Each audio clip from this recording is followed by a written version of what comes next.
Saudara yang terkasih, kita bertemu kembali di Renungan Harian GKJ Purantoro, Rabu 1 Mei 2024, disiapkan oleh Widya Stuti.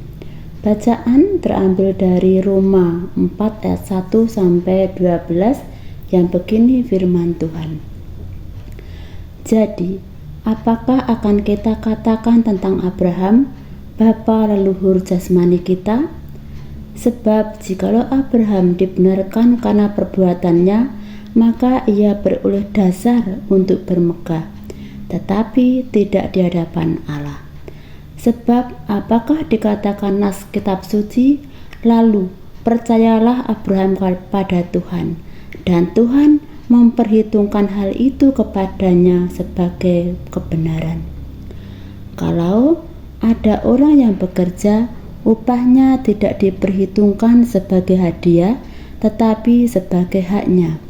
Tetapi kalau ada orang yang tidak bekerja, namun percaya kepada Dia yang membenarkan orang durhaka, imannya diperhitungkan menjadi kebenaran.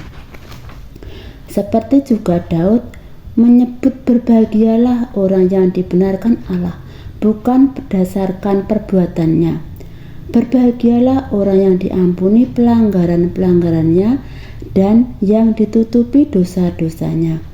Berbahagialah manusia yang kesalahannya tidak diperhitungkan Tuhan kepadanya.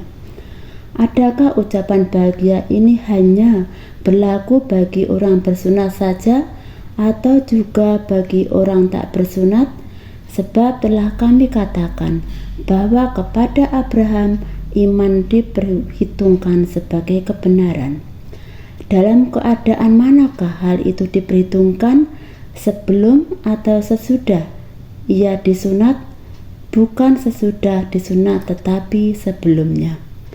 Dan tanda sunat itu diterimanya sebagai meterai kebenaran berdasarkan iman yang ditunjukkannya sebelum ia disunat.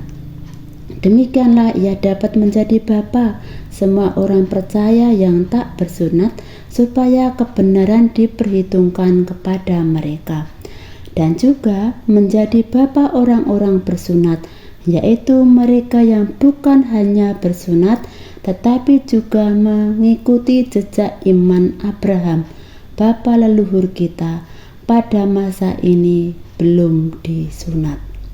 Berbahagialah setiap orang yang mendengarkan firman Tuhan dan dihayati dalam hidupnya. Haleluya, amin. Saudara yang terkasih, renungan hari ini diberi judul yaitu Teladan Iman. Kini Paulus memulai pasal 4 dengan memperlihatkan bukti dari argumen bahwa manusia dibenarkan karena iman. Dalam hal ini Paulus memakai tokoh yang paling dijunjung tinggi oleh bangsa Yahudi, yaitu Abraham. Abraham dipandang sebagai bapa leluhur orang Yahudi. Melalui Abraham, Paulus memperlihatkan bahwa keselamatan oleh iman bukan sesuatu yang asing dan baru, melainkan sudah ada pada zaman Abraham.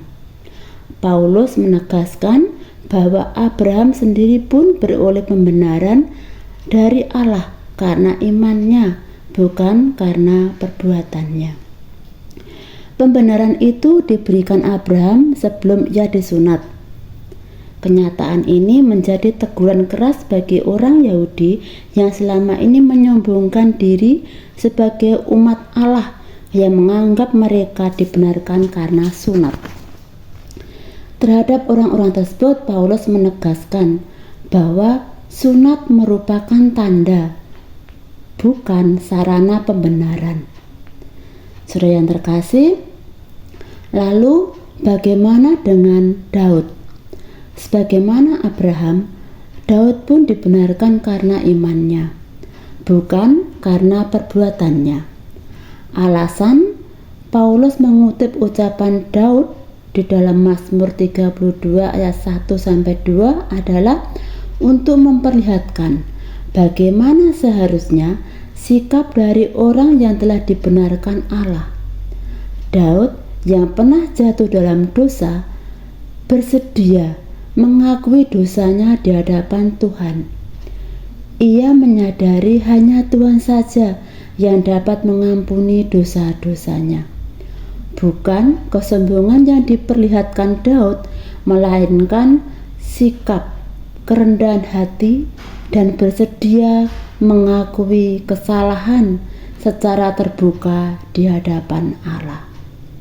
Ini menjadi teguran keras bagi bangsa Yahudi atas kesombongan mereka.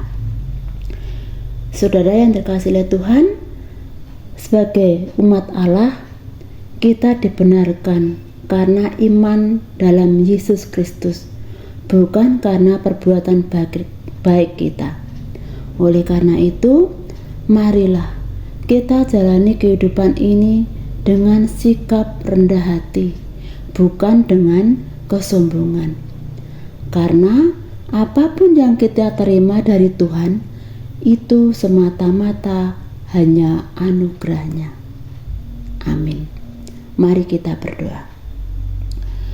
Tuhan, bebaskan kami dari rasa sombong, dan jadikanlah hati kami seperti hati Yesus yang lembut dan yang rendah hati.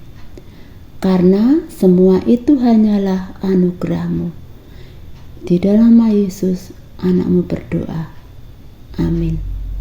Demikianlah renungan harian GKJ Purantoro. Selamat berkarya, Tuhan Yesus memberkati. Amin.